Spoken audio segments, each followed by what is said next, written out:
يا بنت انت مولودة وفي بقك معلقة دهب. الجملة دي انا بوجهها لبنت الدنيا اديتها كل حاجة، فلوس، عربيات، اهل، كل حاجة حلوة في الدنيا ممكن حد يتخيلها. بس بالرغم من كل ده هي اختارت حاجة عكس كده.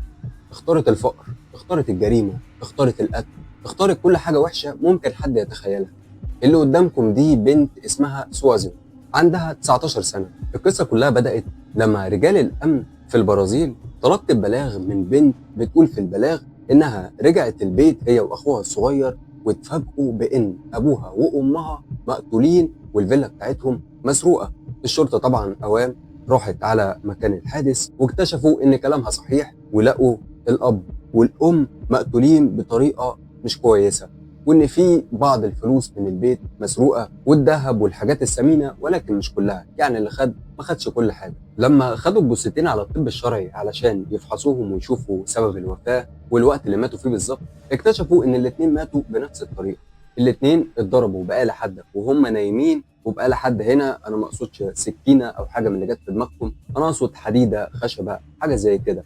وبعدها حد جاب فوطة مبلولة مية وكتم نفسهم بيها علشان يتأكد إنهم ماتوا خلاص. والكلام ده كله حصل إمتى؟ قبل ما سوازن تبلغ بيوم واحد، وتحديدا كان يوم 31 أكتوبر سنة 2002، واليوم ده بالتحديد كان يوم الهالوين. طيب ايه اللي حصل بقى بعد كده؟ احنا دلوقتي قدام جثتين مقتولين بطريقه بشعه، ومفيش قدامنا غير 2 شهود بس، سوازن واخوها الصغير اندرياس. طيب تعالوا بقى نرجع ورا شويه علشان نعرف القصه كامله. سوازن زي ما قلنا في البدايه كانت عايشه حياه سعيده جدا، وكل اللي بتتمناه كانت بتلاقيه عندها، وده طبعا كان بفضل اهلها. الاب مانفريد ريتش هوفن واللي كان عنده 49 سنه، والأم ماريسيا اللي كان عندها 50 سنة وكانت دكتورة نفسية، والأخ الأصغر أندرياس، وطبعا سوازن اللي كان عندها 19 سنة. ودي كده تبقى العيلة بتاعتها. سوازن كانت زيها زي أي بنت في سنها، بس زي ما بيقولوا كده الفلوس بتغير. ده غير بقى اللي مولود وفي بقه معلقة دهب، يعني بيلعب بالفلوس لعب، فمش فارقة معاه حاجة. هو كل اللي في دماغه يعمل اللي هو شايفه صح من وجهة نظره وخلاص. وسوازن كانت بتعمل كده، تسهر مع أصحابها، تشرب، تعيش حياتها زي ما أصحابها بيعيشوها، لحد ما في يوم قابلت شاب اسمه دانيال عنده 21 سنة. اتعرفوا على بعض وهي حبت الطريقة بتاعته، خصوصا إن هو كان مختلف عنها في كل حاجة، يعني كان فقير، عواطلي، مدمن للمخدرات، في كل العبر السيئة. وبرغم من كل ده برضه الاتنين اعجبوا ببعض جدا وارتبطوا كمان، وفضلوا فترة كبيرة هما الاتنين بيحبوا بعض. الفترة دي يمكن عدت السنة أو السنتين كمان، لحد ما مانفريد أبو سوازن عرف إن دانيال شاب فاسد وعواطلي ومدمن زي ما قلنا. هو طبعا كان عارف بالعلاقة اللي ما بينهم، ولكن ما كانش يعرف كل الصفات دي فيه. وأول ما عرف أمرها فورا إنها تنهي العلاقة معاه، ولكن هي علشان كانت متعلقة بيه جدا وكانت بتحبه فرفضت. وهنا أصبح في صراع ما بين البنت وأبوها على إيه؟ على شاب ما يستاهلش، بس من وجهة نظرها هي شايفة إنه يستاهل ويستاهل كتير قوي. حاولت مع والدها بكل الطرق، ولكن برضه مفيش فايدة. الأب والأم رافضين العلاقة دي، خصوصا كمان إن سوازن حياتها اختلفت عن الأول بكتير. يعني هي الأول كانت بتسهر وبتشرب، ولكن زيها زي أي حد في سنها بيجرب حاجات زي كده، يعني ما كانتش مدمنة. لكن من ساعة ما عرفت الولد ده وهي بقت مدمنة للمخدرات والحاجات تانية كتير. الأب حاول معاها كتير والأم كمان حاولت معاها، وهي مصممة على اللي في دماغها. وفي الآخر بقى اللي تم، سوازن قالت لأبوها خلاص ادينا فلوس واحنا هنشتري بيت ونعيش فيه بعيد عنك. طبعا الأب رفض، قال لها خلاص لو انت مصممة على اللي في دماغك وهتروحي تعيشي معاه يبقى بفلوسك انت، انا ماليش دعوة ومش هدفع جنيه. وهو ده فعلا اللي تم. سوازن خدت بعضها وراحت لدانيال وحكت له على كل اللي حصل. طب حاليا هيعملوا ايه؟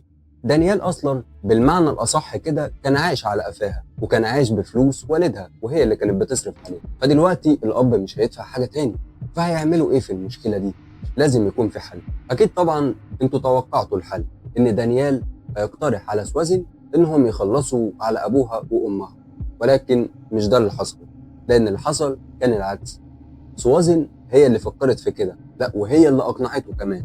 ولما اقتنع بدأوا ان هم يفكروا في الخطة وخلاص اصبحوا جاهزين. وتنفيذ الجريمة كان امتى بقى؟ 31 اكتوبر سنة 2002، وتحديدا كان يوم عيد الهالوين. ففي اليوم ده طبعا زي ما انتم عارفين الكل متنكر والكل خارج بره البيوت، والشباب كلها سهرانة وفرحانة، يعني محدش فايق لحد. علشان كده قرروا انهم ينفذوا الجريمة في اليوم ده بالذات. بس كان عندهم كام عقبة كده. اولها اندرياس اخو سوازن هيكون في البيت، يعني اكيد هيشوفهم وكل حاجة هتكتشف. طيب المشكلة دي سوازن قالت انها هتاخد اخوها الصغير قبليها وهتوديه مكان يقعد فيه ويستناها لحد ما يخلصوا. طب وايه هي بقى المشكله التانيه؟ المشكله التانيه انهم محتاجين حد تالت معاهم، لان سوازن مش هينفع انها تطلع مع دانيال وتشوفه وهو بيخلص على اهلها كده. البنت كان عندها رحمه برضه. المهم فضلوا يفكروا على الشخص اللي هيروح معاهم لحد ما عرفوا هو مين. كريستيان، شاب عنده 26 سنة وكان أخو دانيال، يعني مش هيفضحهم وبرضه هينوبوا من الحب جانب، أصلهم هيطلعوا من ورا الموضوع ده بفلوس كتير. ولما عرضوا الفكرة على كريستيان وافق على طول. سوازن كانت أول حد دخل البيت وفصلت جهاز الإنذار، ودانيال وكريستيان دخلوا وراها وهم مجهزين نفسهم. كل واحد كان في ايده آلة حادة كبيرة، وسوازن فضلت مستنياهم في الدور اللي تحت وهم طلعوا للدور اللي فوق اللي كان فيه أوضة الأب والأم. الاتنين فتحوا الباب ودخلوا. طبعا الأوضة ضلمة والأب والأم كانوا متغطيين.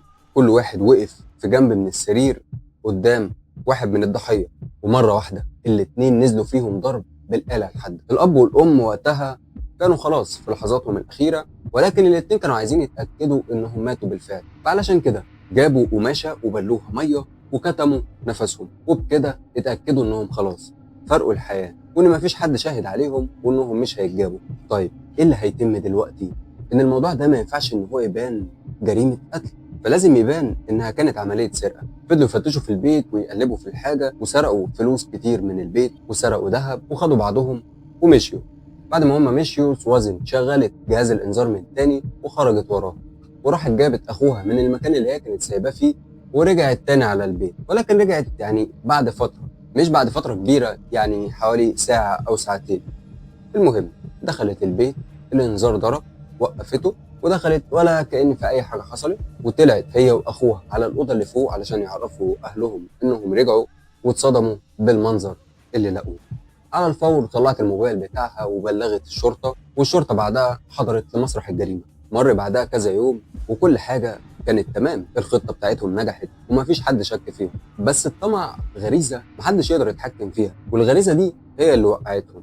الشرطة أصلا كانت شاكة في سوازن، لأن الكل كان عارف الخلاف اللي ما بينهم بسبب الشاب اللي اسمه دانيال، فكانوا حاطينها تحت النظر هي ودانيال. وطبعا الاتنين كانوا بيتعاملوا بشكل طبيعي علشان ما يلفتوش النظر.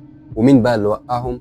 كريستيان اخو دانيال، لما بعد فتره اشترى موتوسيكل كاش وثمنه كان غالي جدا. طب واحد زي ده عواطلي وفقير وحالته بالبلا ومدمن المخدرات، اخوه برضه اصل اخوه كان زيه، فجاب الموتوسيكل ده منين؟ الشرطه قبضت عليه وما خدش وقت كتير وكان اعترف بكل حاجه، وقبضوا على سوازن ودانيال، والاتنين برضه اعترفوا باللي عملوه. وفي يوم 20 نوفمبر تم نقل سوازن من القسم لسجن النساء، والكلام ده كله كان سنة 2002. وسنة 2005 طلعت من السجن بشكل مؤقت، والقانون ده ماشي في بعض الدول بره اللي هم بيسمحوا للسجين ان هو يطلع مدة معينة، اسبوع مثلا او 3 ايام على ذمة القضية، وكده كده هو تحت المراقبة. ولكن لما الشرطة لاحظت ان الاعلام والصحفيين مركزين جدا مع سوازن تم القبض عليها من تاني. وفي يوم 22 يوليو سنة 2006 كان يوم النطق بالحكم على المجرمين الثلاثة، سوازن ودانيال. كل واحد فيهم اتحكم عليه ب40 سنة سجن، أما كريستيان أخو دانيال فاتحكم عليه ب38 سنة بس. لحد هنا وطبعا الكل هيفتكر إن القصة خلاص خلصت، أصل في إيه تاني؟ ما خلاص الثلاثة اتحكم عليهم ودخلوا السجن، إيه اللي هيحصل تاني؟ خليني أقول لك إن لسه هيحصل كتير. المفروض إن سوازن اتحكم عليها ب40 سنة سجن، وهو ده اللي تم بالفعل.